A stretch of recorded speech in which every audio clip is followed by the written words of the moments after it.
우리 같이 함께 예배할 수 있게 돼서 너무 감사하고 여러분을 축복합니다. 우리 치목사님께서 우리 갈릴리 성도분들을 너무 사랑하시는 것 같아요. 그래서 뭔가 좋은 것이 있으면 정말 다 전해주고 싶어하는 그런 갈망이 있는 제가 봤습니다. 제가 화요일날 아침에 시드니에 도착했는데 바로 주일날 이곳에 와달라는 부탁을 제가 받았습니다. 그래서 즐거운 마음, 기쁜 마음으로 왔고요. 오늘 함께 뭐 제목이 좀 복잡한데요. 원래는 이 강의를 한 6회기 정도로 해서 합니다. 12시간을 해야 될 얘기를 오늘 한 60분 이내로 지금 해야 돼서 계속 기도했습니다. 하나님, 다 할 수는 없으니까 이 교회 성도들에게 꼭 필요한 성령님께서 들려주시고자 하는 그 말씀들을 제게 주세요. 이렇게 기도했는데 한번 풀어가 보도록 하겠습니다. 사전에 보면 가족에 대한 이런 정의가 나와 있어요. 우리 같이 한번 읽어볼까요? 부부와 시작.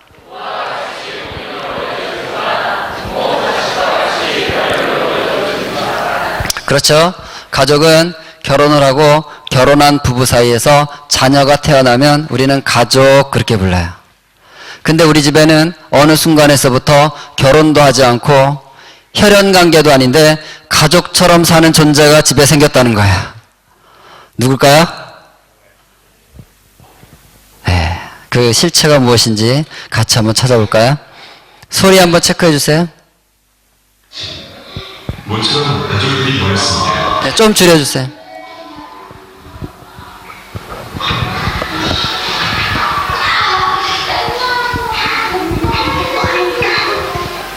거실에 혼자 남은 남편. 가족들이 나간 자리는 스마트폰이 대신합니다.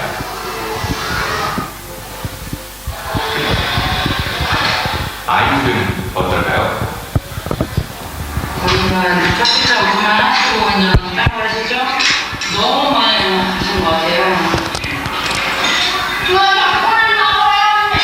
아니, 밥 먹으면 짝짓자 그만.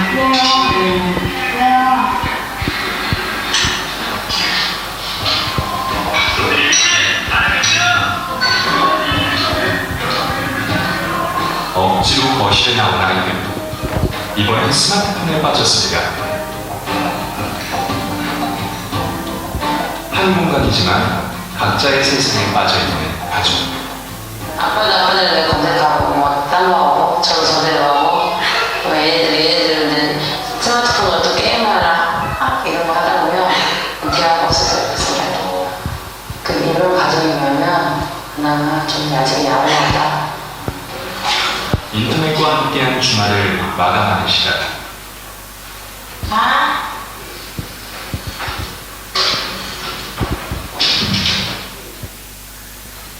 당신의 가족은 누구입니까? 네. 인터넷에 보니까 이런 말이 있어요. 스마트폰 과부.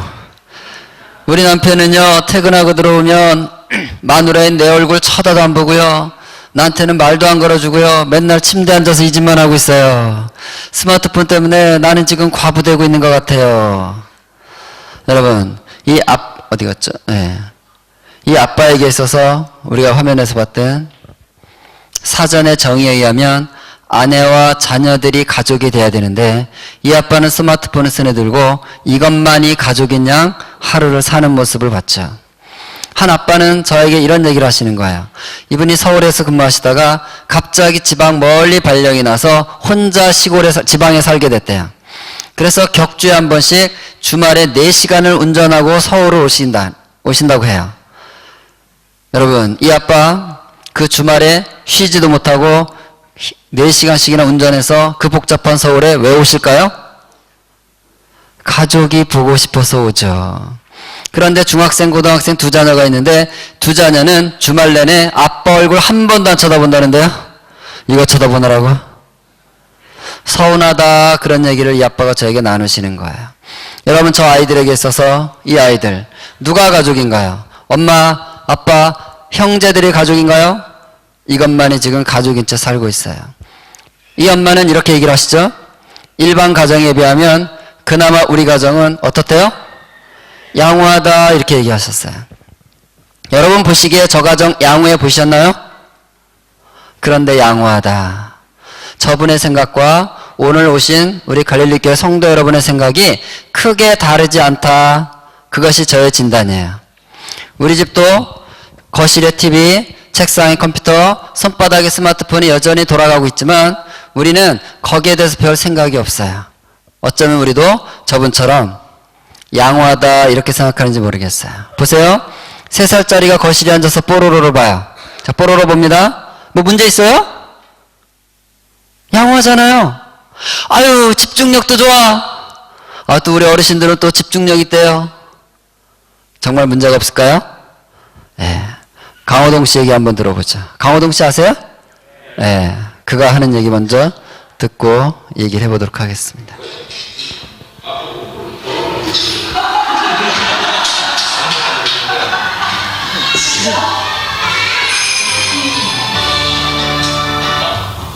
그러니까 이게 어떻게 해야 이 공공장소에서 질서를 잘 지켜야 된다는 걸 가르쳐줘야 되잖아. 그러면은 이제 닥치를 반복으로 하면은 다른 사람한테 울고 하면 피해가 되잖아. 그럼 그 되게 신경 쓰인다고 그거. 막 뛰어다니고 뽀로로 다 정해.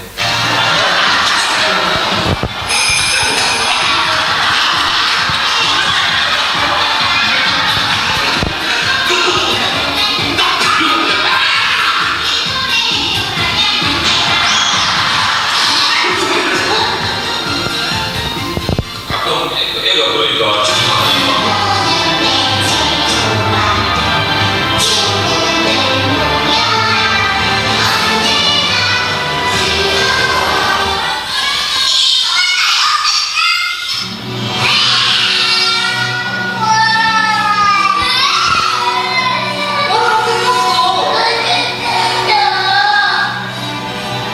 아이를 바꿀 수 없다면 SK 뷰티비로 바꿔. 예, 여러분은 저 SK BTV가 뭔지를 몰라서 이 내용을 이해를 못 하시더라고요. 제가 엊그저께 강의를 해보니까 모르세요. 예, 한국에는 IPTV라는 게 있습니다. 인터넷 TV. 텔레비전에서 오늘 드라마만 지금 실시간으로 나오는 게 아니라 지금까지 방송된 모든 드라마가 다 있어요. 그래서 그냥 누르기만 하면 한 달치를 다 볼 수 있어요. 별에서 온 그대를 앉아서 24시간 볼 수 있어요. 그게 BTV예요. VOD TV라는 건데 뽀로로가 그 TV 안에 다 있기 때문에 아이가 부모가 원하기만 하면 내일 또 만나요. 그래도 그냥 계속 볼 수 있는 거예요. 그래서 저 친구가 거짓말이라 그러는 거예요. 내일 또 만나요. 그랬더니 저거 거짓말이야. 그런 거예요. 왜? 뒤집어지면 바로 다시 나오거든요. 내일까지 기다릴 필요 없이. 여러분 내일 또 만나요. 거기에 메시지가 있죠. 내일까지는 더 보고 싶어도 어떡하라고요? 참아라. 기다려라. 절제하고 다른 것도 해야지. 24시간 TV만 들여다보고 있으면 인간이 되겠니? 뭐 이런 말이 들어있는 말이 내일 또 만나요. 그런데 뒤집어져서 바로 다시 나오면 아이들 안에 형성돼야 될 그 마땅한 절제력들이 다 없어지죠. 여러분 똑같죠? 여러분 스마트폰, 부모님의 스마트폰에 뽀로로가 있어요, 없어요? 애가 울면 디밀어요, 안 디밀어요? 디밀죠? 한 편 봤으니까 이제 밥 먹자, 그만 먹자. 어떻게 해요, 애가? 뒤집어지죠. 또 디밀죠? 그 이 아이가 어떻게 될까요? 정말 아무 데서나 소리 지르고 뒤집어지고 이런 아이로 변해갈 수밖에 없습니다, 여러분. 오늘 여러분과 좀 많이 얘기할 수 있으면 이 엄마 스마트폰에서 아빠 스마트폰에서 아이들 눈으로 가는 것이 얼마나 위험한 것인지 그걸 좀 나눴으면 좋겠는데 오늘 뭐 그거 못해서 아쉬움이 있습니다. 자, 보세요. 3살짜리가 거실에 앉아서 뽀로로를 봅니다. 봐요. 문제 없어요. 그런데 이제 저녁 먹을 시간이 됩니다. 엄마가 이제 저녁을 차려놓고 부르겠죠? 지혜야, 이제 뽀로로 꼬고 이쪽으로 와. 같이 저녁 먹자. 네, 엄마. 그리고 달려올까요? 들은 척도 하지 않아요. 이 아이 지금 뭐 하는 중이에요? 우리는 단지 뽀로로를 보고 있다고 생각했는데 단지 뽀로로만 보고 있는 것이 아니라 지금 엄마의 음성을 지금 듣지 못하고 있다는 거예요. 엄마의 음성 시그널이 아이의 마음 안으로 가고 있지 않다 이런 뜻이에요. 몇 번 불러도 반응이 없으면 엄마는 TV 앞에 가서 리모컨을 들고 이제 TV를 끕니다. 지혜 오늘 많이 봤잖아. 내일 또 보자. 이제 그만 보고 밥 먹자. 끈다. 꺼보세요. 이 아이 어떤 반응을 보인다는 거예요? 뒤집어져요. 뒤집어져. 이 아이 지금 뭐 하는 중이에요? 엄마의 음성을 거역하는 중이라는 거예요. 우리는 양호하다 이렇게 생각하고 있지만 이미 이 아이 안에 부모를 거역하는 영이 흘러들어가서 견고한 진이 형성돼 가고 있는 거야. 세월이 흐릅니다. 5살 되고 7살 되고 10년이 지나서 이제 우리 아이가 13살이 되죠. 자, 13살짜리는 어디 앉아 있을까요? 책상에 앉아 있죠. 컴퓨터 앞에. 주방에서 엄마가 일을 하시다가 심부름 시킬 일이 생겼어요. 부릅니다. 지혜야, 엄마한테 잠깐 좀 와볼까? 게임하다 말고 엄마가 부르시니까 멈춰놓고 달려와서 엄마, 저 부르셨어요? 이게 가능할까요?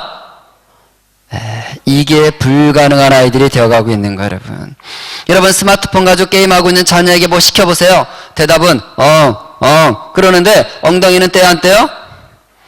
엉덩이 안 떼죠? 그럼 나는 똑같은 말을 5번, 6번 하게 되죠? 5번, 6번째 말할 때도 내 처음에 말할 때처럼 내 입에서 고상하게 말이 나갈까요? 내 속에 있는 온갖 악한 것들이 다 딸려 나와요. 나는 코싸운 엄마가 되고 싶은데. 여러분, 지금 우리 아이들이 양호하다, 별 문제 없다 이러고 있는 이 동안에도 지금 자녀들은 부모의 음성을 흘려듣고 무시하고 거역하는 일들이 그 마음 안에 형성되어 가고 있는 것을 우리가 보는 것이에요. 여러분, 보는 것은 단지 오락이 아닙니다. 단지 오락이 아닌 거예요. 그것은 다 마음으로 흘러 들어가는 거예요. 여러분, 먹고 마시는 것은 몸으로 흘러 들어가는 것을 우리가 알기 때문에 우리는 아무거나 먹이잖아요. 이 교회 앞마당에 이렇게 웅덩이가 있다고 해보세요. 웅덩이가 있는데 아이들이 교회 와서 놀다가 갈증이 나면 그 웅덩이에 고여있는 물을 고개를 쳐박고 먹고 있어요. 여러분 그걸 보세요. 그럼 어떡하죠? 아유, 진짜 갈증 나나 보다. 어떻게 웅덩이 물을 다 먹고 있지? 이러면서 그냥 왔다 갔다 하실 분 계세요? 그렇게 안 하시죠? 얘들아, 그 물 먹으면 안 돼! 못 먹게 하죠.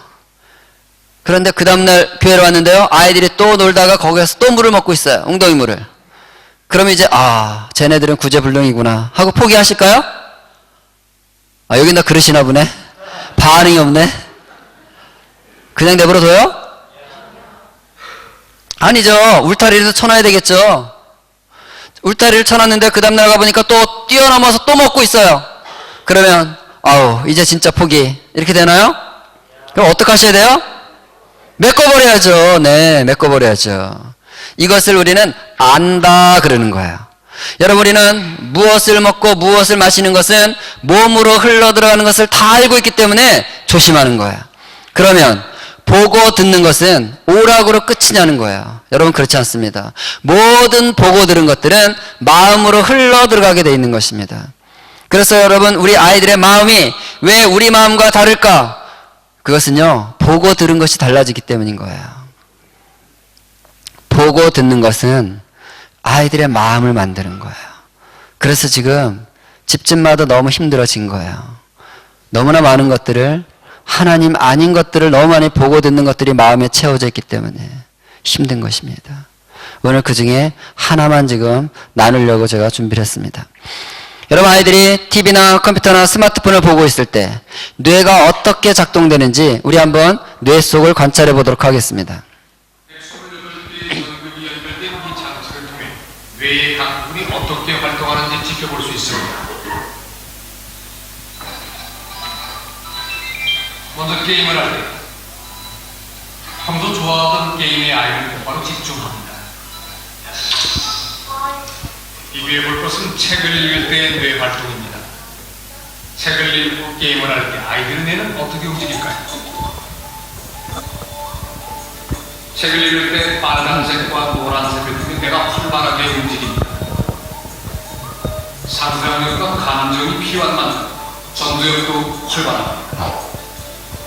반면 게임에 열중하던 순간 아이의 뇌는 세계 변화가 거의 없습니다. 전두엽도 활동하지 않습니다. 이혼된 모리 교수는 게임 시간을 엄격히 제한하라고 권합니다. 어떤 사람이 민원을 먹고 하얗게 심어줘서 또 시끄럽다고 하얗게 강하게 듣다 얘기하죠. 그래서 아르미데와 한시아테킨이 유명하고 근데 또 얘네들 뭔가 소위 떨어지잖아.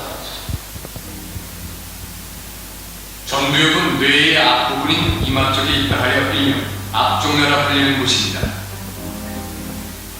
뒷쪽뇌에서 받아들인 다양한 감정과 자극을 종합해 상황을 판단하고 조절하는 것이 앞쪽뇌입니다.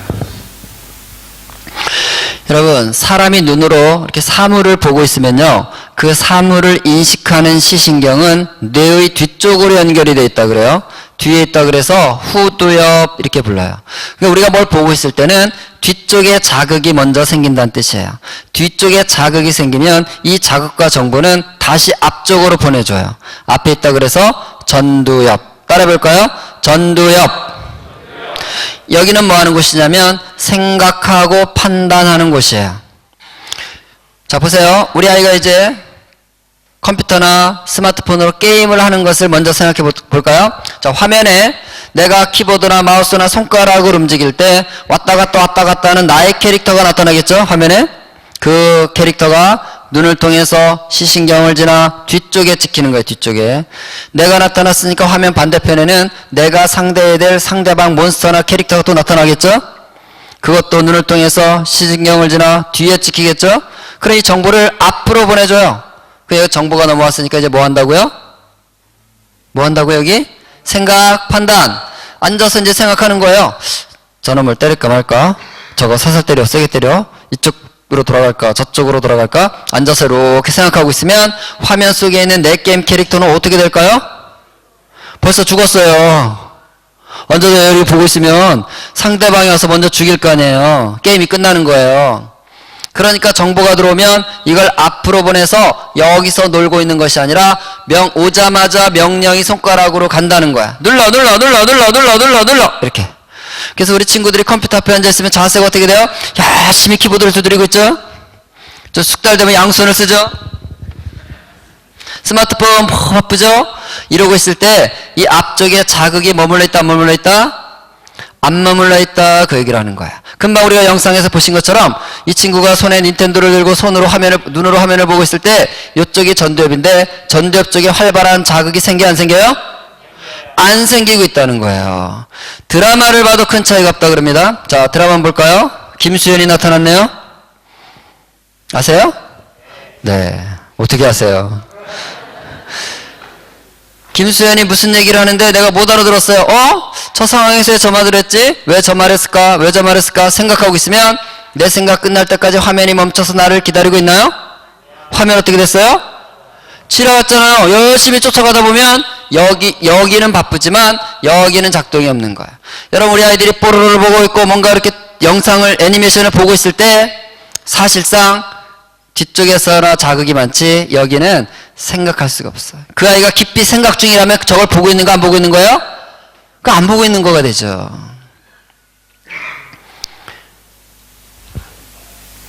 그러면 이 전두엽은 언제 자극이 생기는가 하는 거예요. 첫째, 소리를 들을 때. 언제요? 네. 사람이 소리를 들으면요, 들리는 소리를 다 잡아다가 이게 무슨 소리지? 이 소리 정보를 이해하고 분석하기 위해서 소리 정보는 어디로 간다? 전두엽으로 보내지는 거야. 지금 여러분 앉아서 제 얘기를 잘 듣고 계시는데요, 제 얘기를 잘 듣고 있으니까 어디에 계속 자극을 받고 있다는 뜻이에요? 그렇죠. 저분이 지금 뭔 말씀하시는 거냐? 되는 소리냐 안 되는 소리냐? 말 되냐 안 되냐? 생각하고 판단하면서 듣고 있는 거 맞으세요? 네. 혹시 아무 생각 없는 분 계세요? 아무 생각 없다면 지금 앉아서 제 얘기를 듣는다 안 듣는다? 안 듣는 거죠. 여러분, 잘 들을 때 여기가 자극되는 거예요. 그런데 TV, 컴퓨터, 스마트폰 이러고 있으면요, 이미 정보가 뒤에서 확인이 되기 때문에 들어서 이해하는 이 음성 시그널을 이해하는 이 기능에 실제적인 문제가 생긴다는 것입니다. 제가 한국에서요, 초등학교 교실에 가서 이렇게 수업을 해보면 한참 설명을 하다가 이제 과제를 줘요. 얘들아, 잘 들어봐. 지금부터는 이러이런 내용을 이러이런 방법으로 이렇게 한번 해보자. 이해했지? 자, 10분 줄 테니까 시작해. 그러면 손을 들어요. 선생님, 지금 뭐 하는 시간인데요? 설명 다 끝났는데. 근데 그 친구가 딴짓하고 있었던 게 아니에요. 분명히 제가 설명할 때 저를 쳐다보고 있었거든요. 근데 뭐 하는 거예요? 그래요. 요즘 3, 4학년 교실에 특히 많아요. 5, 6학년 교실에서는요, 설명도 잘 안 들으니까 못 알아들어요. 안 들어서 못 알아들은 건 이해되죠? 근데 진짜 신기한 건요, 3, 4학년 교실이에요. 얘들은요, 잘 듣는데 못 알아들어요. 왠지 아세요? 지금 이 3, 4학년들, 10살, 11살짜리들은 어떤 애들이냐면, 지금으로부터 7, 8년 전에, 걔네들이 2, 3살 때, 처음으로 뽀로로 보면서 자라기 시작한 아이들이에요. 걔들이 드디어 3, 4학년 됐어요, 보니까. 그래서 얘들은 교실에 앉아서 선생님의 음성을 들으면서 무슨 말씀하신가 하고 이렇게 분석하고 연구하는 것이 아니라 그냥 뽀로로 보듯이 선생님 얼굴을 구경하고 있는 거야. 그리고 보고 있어, 선생님 얼굴을. 뽀로로 보듯이 보고 있는 거야. 왜? 10년을 그렇게 살아왔거든요, 7, 8년을. 근데 선생님 뭘 시켜? 그러니까 당황스러운 거예요. 네? 선생님, 저는 선생님 음성을 들어서 이해하고 이런 거 안 했고요. 그냥 구경하고 있었는데요. 뭐 하라고요? 이러고 또 물어보는 거라니까요. 심각합니다, 여러분. 여러분, 가정에서 부모님들이 자녀들과 그렇게 싸운다 그러대요? 엄마는 이렇게 얘기한대요. 엄마가 엊그저께 분명히 너한테 말했잖아. 애는 엄마가 언제 말했는데요? 이런데 싸우지 마세요. 둘 다 맞아. 엄마 말씀하셨어. 근데 애는 여기서 일로 전달이 안 돼. 맨날 이러고 살기 때문에, 여러분. 그래서 이제 여러분 부모님들 자녀들에게 중요한 말을 할 때는 꼭 피드백을 받아 놓으셔야 돼요. 금방 엄마가 무슨 말 했는지 네 입으로 한 번 더 설명해 봐. 이걸 안 받아 놓으면 우리는 당연히 말하면 간다고 생각하지만 아이들의 이 능력이 많이 떨어지고 있거든요. 여러분, 그런데 듣는 것이 안 된다면 믿음이 자랄 수가 없어요. 듣지 못하면 믿음이 자랄 수가 없어요. 로마서 10장 17절. 그러므로 믿음은 들음에서 나며 들음은 그리스도의 말씀으로 말미암았느니라.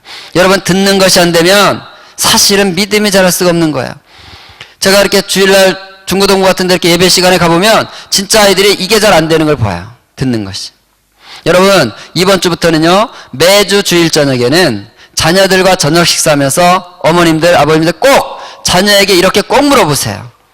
오늘 초등학생이면요, 아들아, 오늘 초등부 설교 내용이 뭐였는지 한번 네 입으로 요약해서 설명해봐. 이렇게 물어보세요. 중학생이면 아들아, 오늘 중등부 설교를 통해서 뭘 느꼈는지 너의 느낀 점을 말해봐. 이렇게 묻는 거예요. 고등학생이면 조금 좀 업그레이드 시켜서 아들아, 오늘 설교를 들으면서 네 영에 어떤 반응이 있었니? 말씀이 너에게 왔을 때 너는 어떻게 반응했니? 너의 반응을 듣고 싶구나. 이렇게 물어보세요. 그러면요, 10명 중에 9명 이렇게 대답을 해요. 오늘 설교? 별거 없었는데. 별거 없었대. 오늘 설교? 그저 그렇지 뭐. 그저 그렇대. 오늘 설교? 잘 몰라. 또 잘 모른대. 여러분, 10명이 9명이 이렇게 얘기를 해요. 지금 중고등부에서. 그 무슨 얘기예요? 오늘 선포된 말씀이 영으로 흘러갔다 안 갔다? 안 가고 있어요, 여러분. 이게 심각한 것입니다. 그러니까 아이들이요, 교회 와도요, 1년, 10년을 교회 다녀도요, 신앙 고백이 없는 거예요. 여러분, 지금 한국에는요, 중고등학교 학생들 중에서 신앙 고백을 갖고 있는 비율이 2% 정도라고 봐요, 지금. 어른들은 20% 이상이 크리스찬인데, 자녀 세대는 2%만 신앙 고백을 해요. 진짜 성경을 몰라요. 이번에도 코스타에서요, 우리 여기 몇 명 왔는데, 우리 선생님들이, 강사들이 진짜 놀란 게 있어요. 이제 주제별 강의를 가니까 이제 주제별 강의에서는 한 뭐 4, 50명씩 얘기를 하잖아요. 만나서 이렇게 얘기를 하는데 이구동성으로 강사님들이 하신 말씀이 있거든요. 그게 뭐인지 아세요? 애들이 성경을 진짜 몰라요. 성경을 너무 몰라요. 이런 얘기를 많이 하시더라고요. 여러분, 말씀이 들어가지 않으면 믿음은 자라지 못하는 것입니다. 아멘? 아이들이요, 말씀이 들어가고 있는지를 매주 주일 저녁마다 꼭 점검하세요, 여러분. 점검하세요. 우리 아이가 지금 말씀이 먹어지고 있는가? 여러분, 여러분이 만약에 아이를 학원을 보낸다고 해보세요. 학원을 보냈는데 학원 갔다 오면 이제 물어볼 거 아니에요? 오늘 학원에서 뭐 배웠니? 별거 없었는데? 그저 그랬는데? 잘 모르겠는데? 이러고 있으면 그 학원 보내겠어요? 그죠? 우리는요, 우리 아이들의 혼적인 데 관심 많은 거예요. 지적인 것에 관심 많은 거예요. 우리 아이가요, 하루를 안 먹어요. 이틀을 안 먹어요. 3일을 9끼를 한 끼도 안 먹어요. 일주일 동안 21끼를 하나도 안 먹어요. 그래도 여러분, 아유, 결국 배고프면 먹게 돼 있거든. 그리고 무시할 수 있어요? 일주일에 안 먹으면 얘가 어디 아픈가, 웬일인가? 야, 안 먹으면 죽어. 여러분, 우리가 민감하지 않겠어요? 그죠? 근데 우리 아이들이 말씀이 먹어지지 않는데 우리는 어떻게 이렇게 자연스럽고 어떻게 이렇게 평안들 하신가요? 여러분 점검하세요. 매일매일 점검하세요. 우리 아이가 말씀을 먹고 그 믿음이 자라고 있는가를 점검하세요. 하나님은 저와 여러분이 우리 자녀들의 몸과 지적인 데도 관심 가져주기를 원하시지만 무엇보다도 저와 여러분이 우리 자녀들의 영에 관심을 갖기를 원하십니다. 아멘. 말씀이 흘러 들어가는지를 확인하기를 원하십니다. 여러분 아이들을 학교 보낼 때, 아니 교회 보낼 때 설교 노트를 꼭 준비해서 보내세요. 그리고 아이들이 설교를 항상 쓰게 하세요. 그리고 쓴 걸 기초해서 집에 오면 저녁에 엄마한테 브리핑을 꼭 하게 하세요. 엄마, 오늘 설교 주제는 이거였고 이러이런 내용이었고 그래서 나는 이 도전을 받았고 이렇게 살기로 했어요 라는 말씀이 흘러 들어가서 먹어지고 살아냈는지 그것을 매일매일 매주 여러분 점검하는, 그것이 이루어지지 않으면 아이들의 믿음은 자랄 수가 없습니다. 잘 듣는 거 너무 중요한 거예요. 두 번째, 언제 이 전두엽이 자극되느냐? 글을 읽을 때.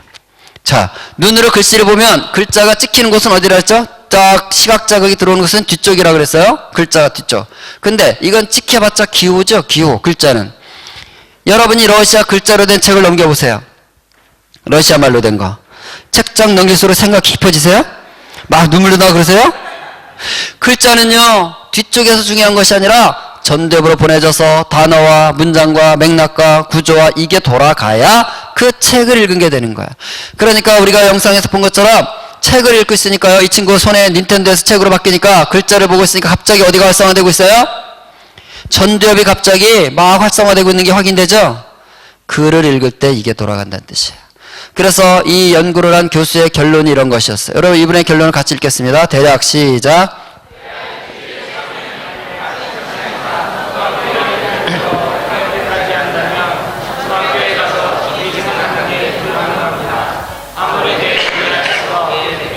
일주일에 3일 1시간씩만 보고 살아도 생각하는 기능에 문제가 생길 수 있다 그러면 대한민국 초중 고등학생들의 전두엽 상태는 지금 문제가 있을까요? 없을까요?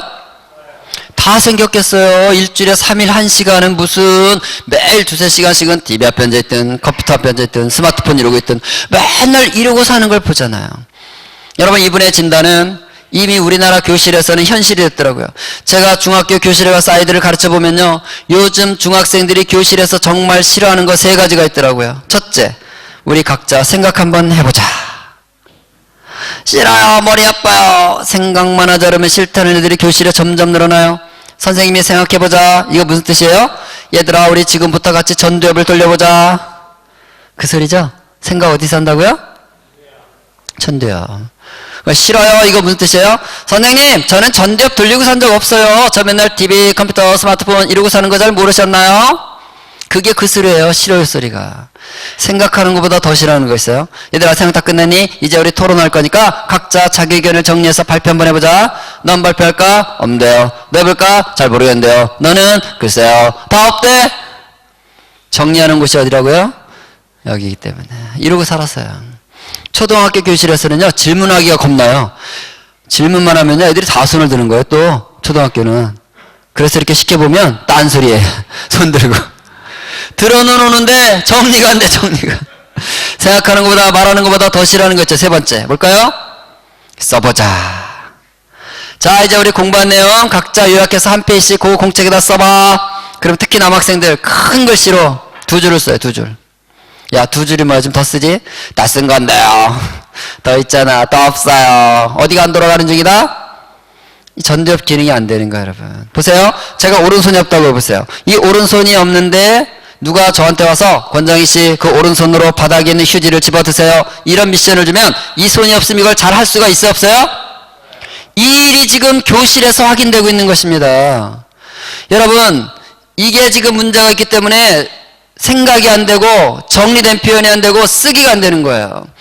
여러분 중고등부 교사 하시는 분들 아시겠지만 중고등부 공과 시간을 생각해 보세요. 성경 같이 읽고 자 우리 이 말씀이 무슨 의미인지 각자 돌아가면서 생각해 보자. 생각들 하고 있어요? 그냥 멍 때리고 있어요. 생각 다 끝나니? 이제 이 말씀이 자기한테 어떻게 다가왔는지 돌아가면서 한번 발표해보자. 너부터 발표해봐. 없어요. 너는 잘 모르겠어요. 너는 저도 없어요. 너는 저도 없는데요. 다 없대? 그러니까 선생님이 그래 그럼 잘 들어봐. 이 말씀을 막 정리해가지고 해석해서 설명을 해주는 거야. 이거 이런 의미 이거 설명해줘요. 알았지? 그런 거야. 그러니까 이제 그 공과책에다가 각자 한번 요약해서 써봐. 쓰고 있어요? 아무 자꾸 쓰라고 그러세요. 그냥 하세요. 뭐 이러고 있어요. 돌짝밭이 돼가고 있는 거예요, 여러분. 돌짝밭이. 그러고 있는 것입니다, 지금. 이게 지금 작동이 안 되면요, 문제가 있는 것이에요. 여러분, 손은 없어도, 팔은 없어도 인간답게 살 수가 있어요. 불편은 하지만. 닉 부이치치 씨를 보니까 그렇더라고요. 이 호주 사람이잖아. 이 동네 사람. 여러분. 그런데 이 전두엽 기능이 망가지면요, 인간다운 삶을 살 수가 없는 거예요. 여러분, 원숭이 가족 이런 실험을 했습니다. 원숭이들에게요, 점심을 맛있게 차려줘요. 점심을 잔뜩 차려줘요. 실컷 먹고도 많이 남도록 차려놓습니다. 그러면 원숭이들이 배가 부르면 음식이 많이 남아있지만 배가 부르니까 그냥 나가서 놀아요. 더 안 먹어요. 배가 부른데도 음식 남았다고 계속 먹고 있는 건 사람밖에 없대요. 그 다음에 이제 나가서 놀면 남은 음식을 이제 치웁니다. 치운 다음에 24시간을 굶겨요. 저녁을 안 줘요. 밤잠도 안 줘요. 그 다음날 아침도 안 줘요. 점심을 실컷 먹고 많이 음식이 남았는데 24시간 굶으니까 얼마나 배고파요. 쫄쫄 굶고 있는데 그 다음날 그 다음날도 점심에 어제와 똑같은 양의 음식을 차려놔요. 그러면 배고픈 원숭이들이 달려들어서 막 배를 채우죠? 그 다음에 더 안 먹고 또 놀아요. 놀고 있으면 또 남은 음식은 또 치웁니다. 그 다음에 또 24시간을 굶겨요. 자, 3일째가 됐어요. 3일째 점심은 또 어제처럼 많은 양의 음식을 또 차려놔요. 그리고 원숭이들이 달려가서 배를 채운 다음에 이제 뭐 어떻게, 사람 같으면 어떻게 할까요? 배 채운 다음에? 챙겨야죠. 이건 저녁에 먹고, 이건 밤에 먹고, 이건 내일 아침 먹어야지. 왜? 저 인간을 믿을 수가 없잖아. 나를 또 굶길 것 같으니까. 챙겨놓을 거 아니에요. 그죠? 원숭이는 이것을 할 수가 없답니다. 열흘을 실험하는데 음식이 항상 남아있는 걸 보면서도 열흘 동안 쫄쫄 굶고 있더라는 거예요, 원숭이는. 여러분, 내일을 준비하고 계획하는 일은 사람만이 할 수 있는 능력이라는 거예요, 사람만이. 그래서 창세기 1장에 보면 원숭이는 종류대로 만들었다, 하나님이 그렇게 말씀하시는 거예요. 근데 사람은 종류대로 만들었대요?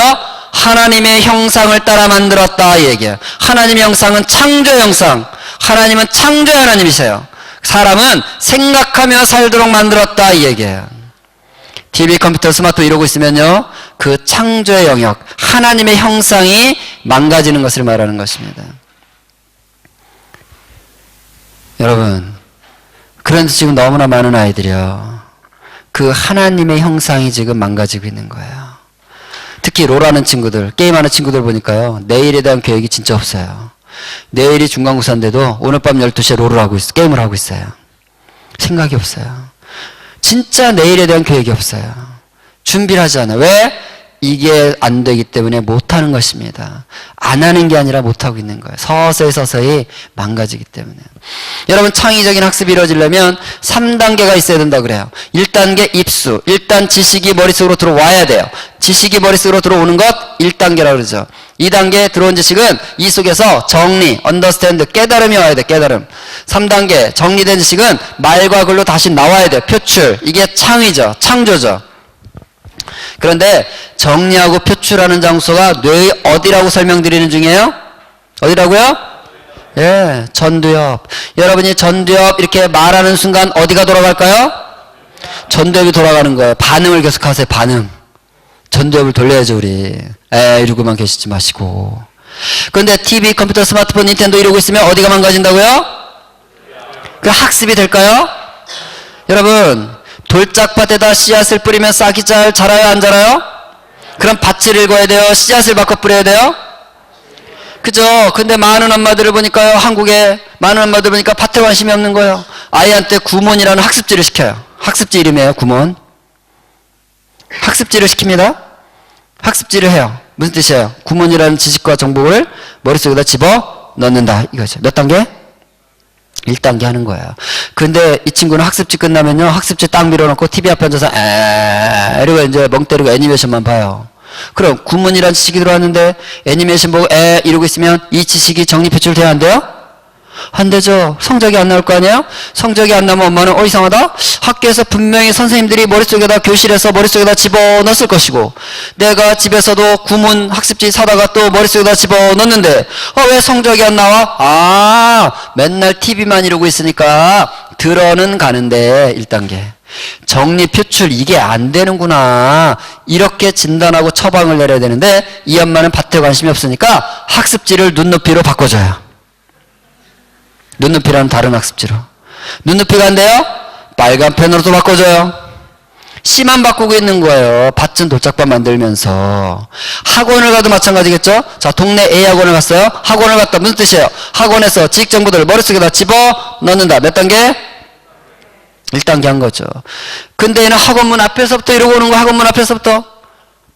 이러고 오고 있으면 학원에서 들어온 지식이 정리 표출돼야 안 돼요? 안 되죠. 그리고 성적이 안 나오죠. 또 자녀가 성적이 안 나오면 대한민국 엄마들은요 부지런히 또 어딜 가시더라고요. 자녀가 성적이 안 나올 때 엄마가 가는 곳 어딜까요?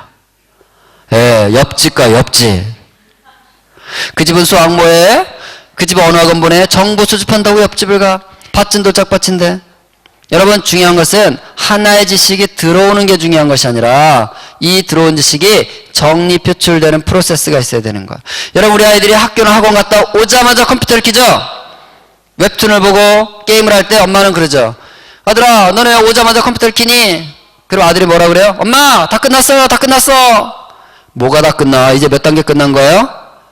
이제 겨우 1단계 끝났는데 우리는 다 끝났다고 생각하고 이거 하고 있어요. 여러분 그래서 우리 아이들이 지금 이게 안 되는 아이들이 돼가고 있는 거예요. 사고가 안 되면요 인간다운 삶을 살 수가 없는 거예요. 여러분 우리가 생각하며 살도록 하나님 만드셨는데 그냥 주어진 것만 하면서 살면 인간다운 삶을 살 수가 없는 거예요. 다 지금 그렇게 살고 있는 거예요. 여러분 스마트폰 손에 있으면 책 읽을 수 있을까요? 없을까요? 자, 스마트폰 손에 있으면 책 볼까요? 못 볼까요? 여러분 사람이 책을 읽으려면 절대적인 조건이 하나 있어야 돼요. 그 조건이 뭔지 아세요? 심심해야 되는 것입니다. 심심하지 않으면 책 못 보는 거예요. 여러분 거실에 책이 많고 도서관에 책이 많으면 책을 보는 것이 아니라 심심해야 책 보는 것입니다. 근데 거실엔 TV 있고 책상엔 컴퓨터 있고 손바닥에 스마트폰이 있는데 어떻게 해서 심심해서 책을 보겠어요? 책을 안 읽는데 이게 돌아가요 전도요? 그러니까 지금 교실에 가보면 다 지금 멍 때리고 있는 거예요. 생각이 안 되고 있는 거예요. 책을 읽지 않기 때문에. 여러분 세계에서 제일 비싼 책 뭔지 아세요? 세계에서 제일 비싼 책 페이스북입니다. 페이스북. 이게 얼마짜리 책이냐면요 172조 원. 172조 원. 이 페이스북을 만든 친구 누구예요? 저커버그. 이 저커버그가 29살이거든요 지금. 그런데 이 사람 개인 재산이 얼마인 줄 아세요? 페이스북으로 번 돈이 얼마인 줄 아세요? 혼자 번 돈이 28조 원. 와, 28조 원을 벌었어요. 청년이. 어떻게 저커버그는 그런 책을 만들어낼 수 있었을까요? 어떻게? 예? 여러분, 저커버그가 바로 유대인입니다. 유대인. 유대인들은 어떻게 산다 그래요? 그들은 3살부터 13살까지 뭐 한다고요? 토라를 암송합니다. 토라를 암송해요. 토라 암송한다는 얘기는 끊임없이 쭝얼거린다는 얘기예요. 모세오경을 외워요. 성경을 암송을 해요. 쭝얼거린다는 뜻이에요. 그들은 늘 쭝얼거려요. 여러분, 이 쭝얼거리는 건 너무 중요한 거예요. 하버드 대학에서 이런 연구를 했어요. 유대인들의 뇌는 비유대인들보다 훨씬 더 입체적이고 창조적인 사고를 하도록 발달이 되어 있대요. 그리고 우리는 2D로 사고하는데 2D. 유대인들은 3D로 사고하고요. 우리는 순차적으로 사고하는데 걔네들은 입체적인 사고를 한다는 거예요. 훨씬 더 창조적으로 사고한다는 거예요. 왜 그럴까를 연구한 거예요. 왜 그럴까? 이 연구의 결론은 유대인들은 태어나면 13살까지 모세오경을 암송하는 것, 그 쭝얼거리는 것이 그들의 뇌를 입체적이고 창조적으로 발달하도록 만들었다. 이게 연구의 결론이에요. 그래서 여러분, 어떤 엄마가 애를 앉혀놓고 잘 들어봐. 이건 말이야, 하버드 대학의 연구 결과야. 네가 뇌가 유대인들처럼 창조적으로 발달되려면 계속해서 쭝얼거려야 되는 거야. 지금부터 내가 너에게 장난감을 줄 테니까 쭝얼거려라. 시작. 이렇게 가르쳐주신 분 계세요? 우리 안 가르쳐줬죠? 그죠? 근데도 아이들은 장난감만 잡으면 어떻게 하고 있어요? 쭝얼거려, 안 쭝얼거려요? 아이들이 인형이나 장난감을 갖고 놀 때 쭝얼거려, 안 쭝얼거려요? 쭝얼거리죠. 여러분, 이것은 하나님의 은총인 것입니다. 사람은 원숭이처럼 살도록 만들어진 존재가 아니에요. 원숭이들이 영유아기에 장난감 갖고 노는 얘기 들어보셨어요? 원숭이들 영유아기에 뭐 하고 있던가요? 그냥 이러고 있어요. 이러고 있어요. 우리 아이들이 뽀로로 볼 때 자수도 비슷하더라고요. 이러고 있는 거예요. 여러분, 그런데 아이들 눈에다 스마트폰을 뒤밀면, 근데 엄마들 왜 스마트폰 뒤밀어요? 왜? 조용히 하라고. 쭝얼거리지 못하게 하는 거. 여러분, 인형과 장난감과 달리 스마트 기기는 자녀들에게 절대로 장난감이 되어서는 안 됩니다. 그 이유가 이거예요, 여러분. 쭝얼거리지 못하게 한다는 거예요. 쭝얼거리지 못하면요, 뇌발달이 되지 않습니다. 근데 우리는요, 내가 조금 편하기 위해서, 내가 좀 우아하게 밥 먹기 위해서, 내가 성경 공부 조금 하기 위해서 아이들 눈에다 너무나 쉽게 스마트폰을 뒤밀어요. 조용히 하라고. 여러분, 이것은요, 하나님의 창조적인 디자인을 망치는 길이에요. 절대로 아이들 눈으로 스마트폰이 가면 안 됩니다.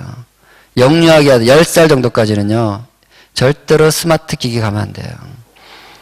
쭝얼거리면서 놀아야 되는 거예요. 오감을 이용해서. 그런데 지금 이러고 있는 애들이 너무 많은 거예요, 여러분. 이거 무서운 것입니다. 유대인들은 여러분 레위기 같은 거, 레위기 여러분 읽어보세요. 이해가 됐어요? 여러분들 이해 안 되는 거 3살짜리가 이해가 되겠어요? 그 이해돼서 머리가 좋아지는 게 아니에요. 그냥 쭝얼거리는 거예요. 하나님이 하라는 대로 하기 때문에 그들은 유대인이 된 거예요. 여러분 이거 아세요? 유대인들은 그렇게 하고요. 또 뭘 하냐면 만 7년 동안 엄마가 애를 앉혀놓고 탈무드를 만 7년 동안 매일 한다는 거예요. 매일 7년 동안을 탈무드로 한대요.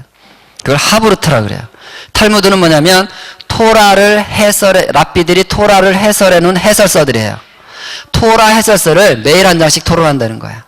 그러니까 유대인들은 맨날 쭝얼거리고 또 뭐예요? 정리표출을 맨날 하는 거예요. 이걸 맨날 정리표출. 그러니까 그들의 뇌는 우리랑 달라진 거예요. 그들이 야, 나는 너를 하버드 대학에 보낼 거야. 나는 너를 아이비리그에 보낼 거야. 나는 너를 노벨상 받게 할 거야. 이런 목표를 가지고 한 게 아니라, 여러분, 유대인은 100명의 여기 이제 100여 명이 있다 그러면요, 100여 명의 유대인에게 이렇게 질문하죠. 여러분, 자녀 교육의 목표가 무엇입니까? 이렇게 물으면 100명이 이구동성으로 하나를 얘기한대요. 하나. 똑같이 자녀 교육의 목표는 뭐예요? 딱 했는데. 그게 뭐냐면 유대 교인 만드는 거래요. 모든 유대인들은요, 당신의 자녀 교육의 목표가 뭐예요? 그러면 저는 유대 교인 만드는 게 목표입니다. 이런대요. 그래서 그들은 뭐예요? 유대 교인 만들려니까 3살부터 암송시키고 3살부터 탈무드를 하는 거예요. 여러분, 여기 있는 우리 갈릴리 교회 우리 부모님들에게 제가 물어볼까요? 여러분 자녀 교육의 목표가 무엇이죠? 그럼 100명이 100가지 말을 할걸요 아마? 장담컨대 다 달라요. 이거 여러분 일치시켜야 돼요. 우리는요 하나가 나와야 돼요. 그게 뭘까요? 그리스도인 만드는 거예요. 우리 자녀를 그리스도인 만드는 거, 그게 100여 명의 이 갈릴리 교회 모든 부모들의 자녀 교육의 목표가 되기를 축복합니다. 여러분 그리스도인 만드는 게 목표면요, 5살만 돼도 우리가 무슨 생각할까요? 얘 그리스도인 만들려니까 암송을 시키게 돼 있어요. 말씀을 가르치게 돼 있어요. 큐티를 앉아서 하게 돼 있어요. 예배를 하게 돼 있습니다. 근데 우리는요 그 목표가 아니기 때문에 5살 되면 머릿속이 복잡해져요. 한글 학습지를 시작해야 되나 말아야 되나, 영어는 언제부터 시작해야 되나, 모든 관심이 거기가 있지 이 아이를 그리스도인 만들기 위해서 뭘 해야 되나, 이게 없어요. 그래서 다음 세대가 다 죽어가고 있는 것입니다. 여러분, 근데 유대인들은요 그렇게 하는 거예요. 여러분, 더 충격적인 사실, 우리나라는요 평균 IQ가 106이래요 106, 세계 1위 수준. 유대인들은 평균 IQ가 얼마인지 아세요? 94입니다. 94. 세계 45위. 중간밖에 안 돼, 유대인들. 근데 아시다시피 전 세계 0.2%밖에 안 된 유대인들이 노벨상이 몇 퍼센트를 가져갔다고요? 25%. 아이비리그에 20%. 하버드 대학에 40%. 누구라고요? 유대인. 여러분, 머리가 아니에요. 착각하지 마세요. 아, 우리 애들은 머리가 절대로 아닙니다. 아무리 하면 IQ 94도 안 되겠어요? 그죠? 머리가 아닌 거예요. 중요한 것은 이걸 써야 되는 거예요, 이거를. TV, 컴퓨터, 스마트 이 짓 하고 있으면요, 이게 다 망가지는 거예요. 하나님의 뜻이 망가지는 거예요. 유대인들은 하나님이 하라는 대로 하고 있는 거예요. 구약성경에서 하라는 대로. 그러니까 결과적으로 그들은 이게 발달이 돼버린 거예요. 어쩔 수 없이 돼버린 거예요. 그래서 원치 않아도 아이비리그 가는 거예요. 원치 않아도 페이스북 만들어내는 거예요. 왜? 이게 돌아가고 있으니까요. 여러분, 책을 읽혀야 되는 것입니다. 그러려면 심심하게 만들어야 되는 것입니다. 10살이 안 된 자녀가 집에 있다면요, TV를 일단 치우세요, 여러분. TV만 거실에 없어도요, 아이들은 책을 보게 돼 있어요. 심심하면 책을 보게 돼 있습니다. 스마트폰, 여러분 부모님의 스마트폰에 있는 모든 게임 앱들과 자녀가 볼만한 동영상들을 싹 지우세요. 하나도 남김없이. 그래서 아이가 보기에 저 엄마 스마트폰, 아빠 스마트폰은 그냥 전화기다 이렇게 느끼게. 저게 전화기라면 애가 찾아요, 안 찾아요? 그걸 왜 찾겠어요? 지가 전화할 일이 어딨다고. 저기에 온갖 재밌는 것이 있으니까 아빠를 기다리는 게 아니라 스마트폰을 기다리는 거예요. 실제로 어떤 아빠 그래요. 자기가 퇴근하고 이렇게 집에 딱 들어가면요, 자기 아들이 7살짜리인데 아빠 오셨다 그러고 막 달려나온대요. 달려나와가지고 아빠한테 인사는 안 한대요. 인사는 안 하고 그냥 아빠 주머니만 막 뒤진대요. 그래서 스마트폰만 딱 챙겨서 사라진대요. 여러분, 이 아들은 하루 종일 무엇을 향한 갈망을 갖고 살았을까요? 예. 오, 나의 스마트폰 오시옵소서. 오, 나의 스마트폰 언제 오시려나, 언제 오시려나. 이 깊은 갈망으로 하루를 산 것입니다. 그리고 띵동 하더니 누가 나타났어요? 예, 스마트폰님께서 나타나신 거죠. 여러분, 우리가 보기에 이 아이는 스마트폰 갖고 놀고 있는 것처럼, 스마트폰이 장난감인 것처럼 보이지만 실상은요, 영의 눈으로 보면 이 아이는 지금 스마트폰을 예배하고 있는 거예요. 예배는 갈망으로부터 오는 것입니다. 아멘? 여러분, 우리가 하나님을 갈망해서 하나님을 예배하게 해야 되는데 지금 7살도 되기 전부터 재밌는 것, 재미와 욕망과 쾌락에 대한 갈망이 채워져서 그걸 추구하는 사람이 됐기 때문에 중고등학생들이 예배도 하지 못하는 거예요, 지금. 예배당에 앉아서 앉아 있는데 예배를 안 해요. 찬양을 안 해요, 요즘 애들이. 왜요? 갈망이 지금 잡혀 있어서 그래요, 여러분. 여러분, 아이들에게 여러분 스마트폰에서 아이들이 찾을만 하는 거 다 삭제하세요. 하나도 남기지 말고 삭제하세요. 그리고 심심하게 만드세요. 심심하게 만들어야 될 더 중요한 이유가 있어요. 여러분, 아이들이 엄마 찾아와서 엄마 심심해, 엄마 심심해 그럴 때 그거 책 보고 싶다는 뜻은 아니죠. 책 읽고 싶어서 옆구리 찌르면서 심심해 소리 안 하잖아요. 뭔 소리예요? 뭐 틀어달라 소리예요. 뭐 보여달라 소리예요. 스마트폰 좀 내놓으라 소리예요. 그때 엄마가요 10분만 못 들은 척하고 안 들어줘 보세요. 아이는요 벌써 어딘가 가서 뭔 짓을 하고 있어요. 이게 바로 창의력이라는 거예요. 여러분, 하나님이 우리 자녀들에게 넣어주신 창의력, 창조적 잠재력은 심심해야만 풀어지는 것입니다. 심심하지 않으면 절대로 나올 수 없는 게 창의력이라는 거예요. 그러니까 아이가 와서 심심해 그러면요 그냥 속으로 기뻐하고 즐거워하세요. 와, 드디어 우리 아이의 창의력이 시작되어 있구나. 더 심심하거라. 더 심심해. 심심한 건 너의 운명이다. 저를 따라해볼까요? 심심해야 별짓을 다 한다. 바로 그것입니다. 여러분, 심심해야 별짓 다 하는 거예요. 심심해야 심심한 가운데 그 뭘 할까를 돌파해내야 그 아이의 데스티니가 나오는 거예요. 여러분, 지금 아이들의 문제가 뭔지 아세요? 중3, 고3이 돼도 진로지도가 안 돼. 중3, 고3한테 물어보세요. 너 뭐 좋아하니? 저 좋아하는 거 없는데요. 너 뭐 잘하니? 저 잘하는 거 없는데요. 너 그럼 뭐 하고 싶은데 커서? 저 하고 싶은 거 없는데요. 다 없대. 왜? 여러분, 얘가 이 나이 될 때까지 어떻게 사는 거예요? 학교 갔다, 학원 갔다, 인강 듣고 다 1단계만 하는 거예요. 이걸 안 돌리고. 그리고 남은 시간 뭐예요? TV, 컴퓨터, 스마트폰, TV, 컴퓨터 다 1단계만 하는 거예요. 그렇기 때문에 내가 어떤 은사가 있는지 어떤 걸 좋아하는지를 모르는 거예요. 여러분, 아이들을 심심하게 만들어야 그 아이의 데스티니가 나오는 거예요. 우리 애는 심심하면 늘 기타 치고 노래를 해. 그러면요, 하나님이 이 아이를 이 땅에 보내시면서 예배자로 살도록 보내신 것입니다. 아멘? 설마 하나님께서 너는 이 땅에 와서 예배자로 살아라 이러고 보내시면서 음치로 만들어 보내시겠어요? 설마 하나님께서 각양 좋은 은사와 온전한 선물이 다 위로부터 빛들의 아버지께로서 내려오나니. 야고보 1장 17절. 여러분, 하나님은요, 하늘에서 우리 자녀들을 어떻게 살도록 다 디자인해서 이 땅에 보내셨기 때문에 그 안에 다 있습니다. 그것은요, 심심하게 살아내야 그 튀어나오는 것이에요. 근데 TV, 컴퓨터, 스마트폰에 잡히면요, 우리는 뭘 해야 될지 모르는 거예요. 하나님이 우리를 그렇게 부실하게 만든 게 아니라 우리가 우리 자녀들을 그렇게 키우고 있는 것입니다. 여러분, 부모님이 자녀를 위해서 하는 기도는 두 종류가 있다고 그래요. 부모님이 자녀를 위해서 해야 될 두 종류의 기도. 첫 번째 기도는요, 자녀를 향한 엄마 아빠의 생각과 뜻을 하나님께 올려드리는 기도가 있어요. 이 기도를 이름하여 성황당식 기도라 그래요. 성황당 기도.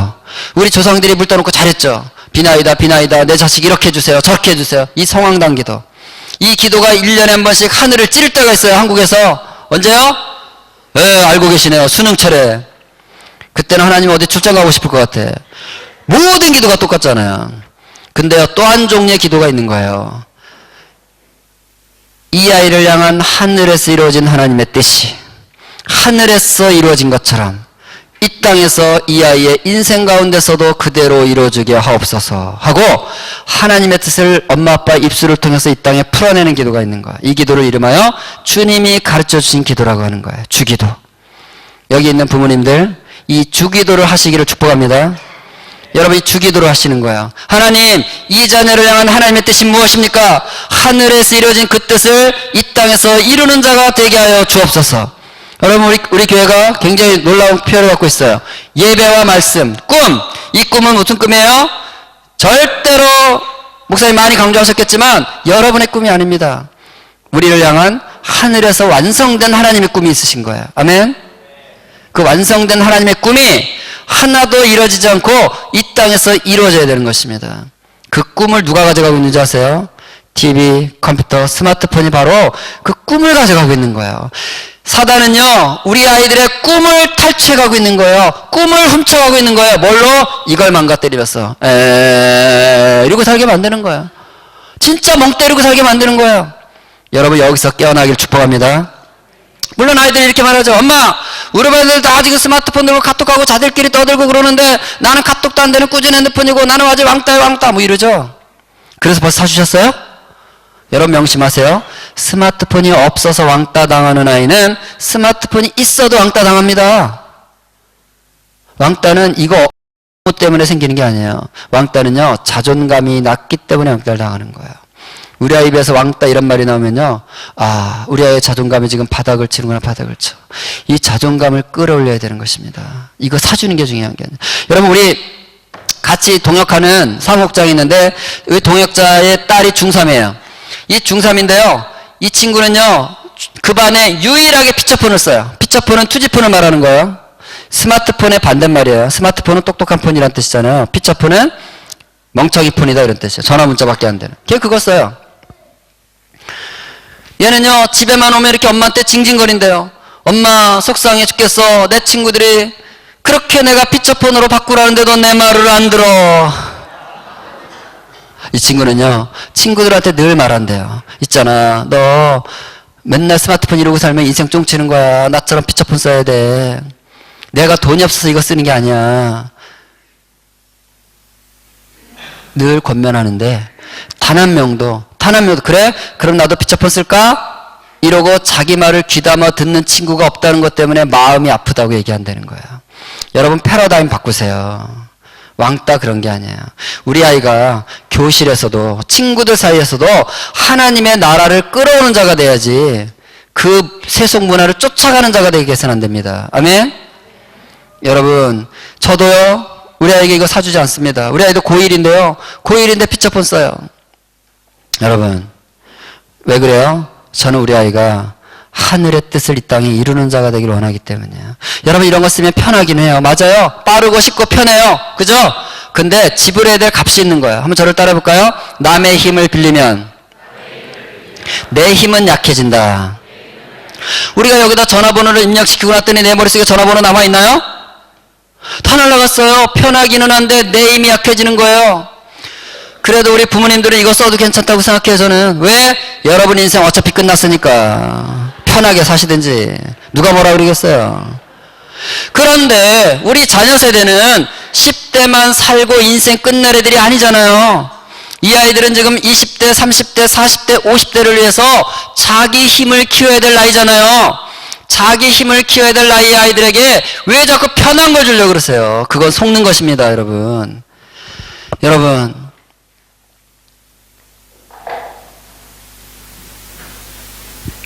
이 스마트폰이요. 우리는 우리 자녀 세대를 힘을 키워주도록 도와줘야 되는 거예요. 편하게 만들어주는 게 아니에요. 여러분, 교육이라는 단어, 가르칠 교자에다 기를 육자를 쓰죠. 가르쳐 키우는 게 교육이에요. 힘을 키우는 게 교육이란 말이에요. 가르칠 교자에다 편할 육자가 아니라는 거예요. 야, 편하게, 편하게. 이건 여러분 교육이 아니에요. 그건 하나님의 뜻이 아니에요. 우리 자녀 세대가 스스로 책을 읽고 스스로 정리하고 스스로 창조적인 것들을 만들어내려면 정말 심심한 가운데 별짓을 다 하도록 가정환경을 바꿔야 되는 것입니다. 보는 것 더 줄이세요. 더 줄이세요. 그리고 아이들이 정말 심심하다 소리 입에 달고 살게 하세요. 괜찮습니다. 그거 뭐 부모님 부담 가질 거 아니에요. 그렇게 살아내야 쪼까보고 그 아이들이 나오는 것입니다. 창조적인 삶을 사는 아이들이 나오는 것입니다. 하늘의 뜻을 이 땅에 이루는 자들이 나오는 것입니다. 아멘? 네. 그래서 여러분, 제가 도전합니다. 우리 자녀가 대학 갈 때까지는 피처폰, 투지폰으로 키우겠다. 부모님들이 결단하시기 바랍니다. 우리 여기 청소년 친구들, 여러분 결단하시기 바랍니다. 나는 대학 가서 피처폰 스마트폰 쓰겠다. 제가 코스타에서 그런 도전을 했어요. 근데 몇 명이 이렇게 마지막 끝나고 아이들 강사들 안아주는데 딱 안으면서 얘기하더라고요, 저한테. 저요, 반드시 피처폰으로 바꾸겠어요. 이런 얘기 하더라고요. 얘네들은 이게 돌아가는 거야. 입수, 강의를 들었어. 1단계. 깨달아졌어. 표출, 결단이 일어나는 거죠. 잘 돌아가는 중이에요. 여러분 생각해 보세요. 20살부터 스마트폰을 써도 앞으로 100세 시대니까 100년을 살 거 아니에요? 그럼 앞으로 20살부터 써도 몇 년 쓰는 거예요? 80년을 지겹게 쓸 거예요. 이거 죽을 때까지 쓸 거예요. 그거 20살까지 못 내려놓습니까? 그렇다면 여러분 그게 우상이에요. 우리 청소년 친구들 잘 들으세요. 여러분 20살부터 써도 80년을 쓸 거를 지금 내가 하나님의 뜻을 이루기 위해서 준비하는 삶을 살기 위해서 이거 피처폰으로 바꿔서 전화 문자나 쓰고 스마트폰 없이 사는 거, 그 정도 불편함도 감수할 수 없다면 여러분에게 이미 스마트폰은 우상이 되어 있는 거예요. 하나님보다 중요한 게 되어 있는 거예요. 여러분 결단하세요. 바꾸고, 그래, 나는 하늘의 뜻을 이루는 자가 될 거야. 그래서 나는 정말 예배하며 나를 준비해서 하나님이 가라는 곳에 진짜 갈 수 있는 임파워먼트, 내 힘을 키울 거야. 그거 여러분 결단하는 그런 축복이 있기를 소원합니다. 네. 결론을 맺겠습니다. 시간이 너무 짧아서요. 할 수 없어요. 에스키맨들이 늑대 잡는 방법 한번 들어보시죠. 그 옛날 지방에선 늑대를 잡을 때 어떻게 잡았는지 알아? 늑대. 그 녀석이 아주 영악했지만 잡는 방법은 따로 있었다도 먼저 날카로운 창날이나 칼날을 피해 담갔다가 그렇게 피해 적신 칼날은 추운 날씨도 금방 얼어버리고 그걸 담갔다 뺐다를 몇 번 반복하면 피고드름이 된다던. 그럼 그걸 문속에 다 묻어. 그게 다네. 추운 날씨에 먹을 게 없는 늑대는 먹이를 찾아 헤매지. 그러다가 후각이 발달한 늑대는 칼날에 얼린 피냄새를 맡게 되지. 그럼 그 늑대는 신나게 달려와서 칼날에 얼려놓은 피를 핥아먹기 시작해. 시간이 지나면서 칼날에 묻힌 피는 다 핥아먹고 칼날에 자신의 혀가 갈라지면서 자신이 흘린 피를 계속 핥아먹게 된다던. 얼어붙은 칼날을 핥아먹기에 혀는 마비 되었고 계속 나오는 피는 자기던지도 모르고 핥아먹게 되는 거야. 그렇게 늑대는 죽어. 자기 상황도 모르고 자기 피를 계속 내어서 핥아먹다가 그렇게 복잡하게 죽어가는 것. 여러분이 늑대가 아이스크림을 발견하고 달려와서 처음 핥았을 때 혀가 바로 싹 베어졌으면 이 늑대 죽었을까요? 절대로 안 죽죠. 깜짝 놀라서 도망갔겠죠. 왜 죽은 거예요? 핥을수록 맛있잖아요. 근데 이게 맛만 있는 게 아니죠. 점점 혀가 얼얼해지고 마비가 되고 창끝에 살점이 떨어져 나가고 피가 솟아도 감각이 없어지니까 죽죠. 여러분 우리 아이들이 TV, 컴퓨터, 스마트폰, 닌텐도 할수록 재밌죠. 볼수록 재밌죠. 단지 재미 오락이 아니라 흘러 들어간다는 거예요. 이 늑대는 아이스크림을 먹기 위해서 어떤 값을 지불한 것이죠? 목숨, 생명이라는 값을 지불했죠. 우리 아이들이 지금 TV, 컴퓨터, 스마트폰에 재미한 거, 편리한 거 이런 걸 얻기 위해서 우리는 어떤 값을 지불하고 있는가? 하나님의 뜻을 이루어야 될 창의적인 창조적인 사고를 해야 될 이 데스티니를 지금 지불하면서 재미를 얻고 있다는 것이에요. 우리 이 말씀 같이 읽겠습니다. 이와 같이 시작.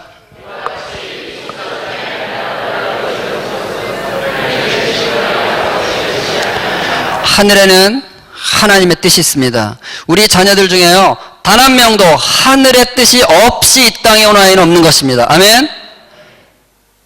여러분이 이곳에 와서 이 자녀를 얻은 것은요, 이 자녀와 함께 이곳에 온 것은요, 하나님의 뜻이기 때문에 이곳에 온 것입니다. 아멘.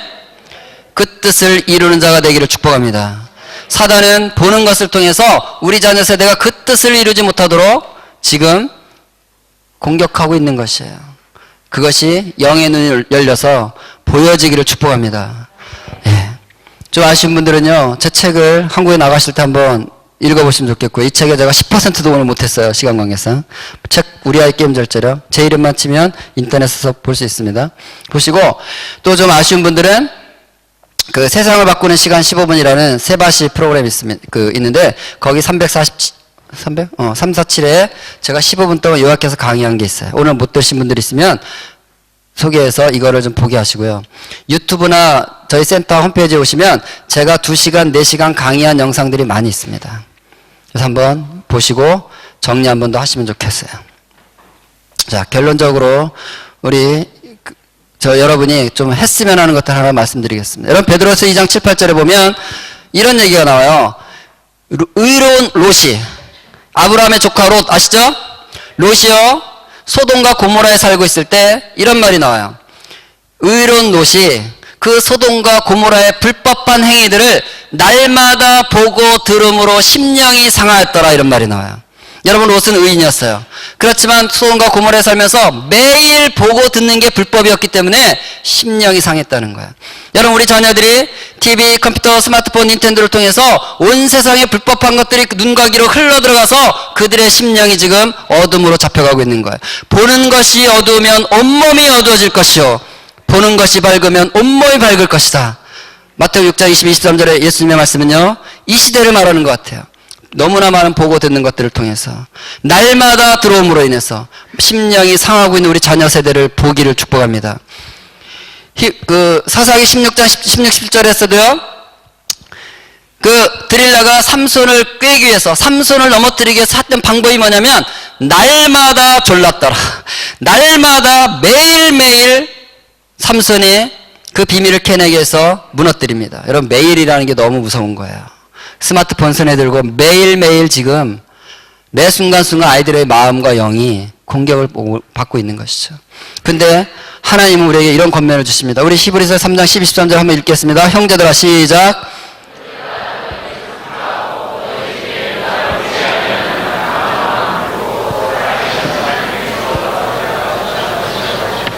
오직 오늘이라 일컫는 동안에 매일 피차 권면하여 너희 중에 누구든지 죄의 유혹으로부터 완고하게 되지 않도록 하라. 여러분 하나님의 권면은 뭐냐면요 TV, 컴퓨터, 스마트폰이 매일매일 눈과 귀를 통해서 우리 아이들 마음으로 흘러들어가서 그들의 마음을 완악하게 하고 죄를 짓게 하고 하나님에게서 떠나게 하는 이 일이 지금 벌어지고 있다면 너희는 매일매일 날마다 앉아서 가족이 모여서 예배하라는 것입니다. 여러분 이제 여러분이 이 환경에서 살아날 수 있는 길은요 가정재단을 수축하는 일이에요. 가정의 재단을 쌓으십시오. 가정에서 부모와 자녀가 하루에 10분이라도 30분이라도 1시간이라도 가정에서 재단을 쌓으십시오. 가족이 모여서 같이 찬양하고 말씀을 좀 읽고 같이 서로를 축복하는 기도를 매일 하세요. 왜? 그래야 이것을 씻어낼 수가 있습니다. 이것을 막아낼 수가 있습니다. 날마다 피차 권면하여 우리 자녀의 마음이 흘러가지 않도록 가정예배, 가정재단이 여러분 가정에서 회복되기를 축복합니다. 여러분 자녀가 협조를 안 하고 남편 협조 괜찮아요. 우리 집사님들 혼자 시작해도 돼요. 가정재단을 쌓는 것은요, 하늘의 문을 여는 방법이기 때문에. 여러분 가정에서 이곳에서 예배하면서 이곳에서 하나님이 임하시기를 원하시지만 오늘 찬송 중에도 하나님의 임재를 여러분이 갈망하고 하시던데 그것은요, 여기서만 이루어지는 게 아니라 우리 자녀가 살아가는 삶의 공간인 가정에서 동일한 일을 하나님은 하시기 원하세요. 아멘. 여러분 가정에서 그들이 보고 듣는 것들이 씻어지고 정리되고 회복되고 그 마음이 하나님에게서 멀어지는 것을 방해하지 않도록 매일매일 예배하며 자녀들과 함께 예배하며 또 안 되면 혼자라도 예배하면서 준비하고 그 길을 향해서 나아가면 서서히 우리의 자녀들이 회복되고 데스티니를 이루는 자들이 될 것입니다. 아멘. 같이 기도하겠습니다. 하나님 오늘 이 시간에 정말 보고 듣는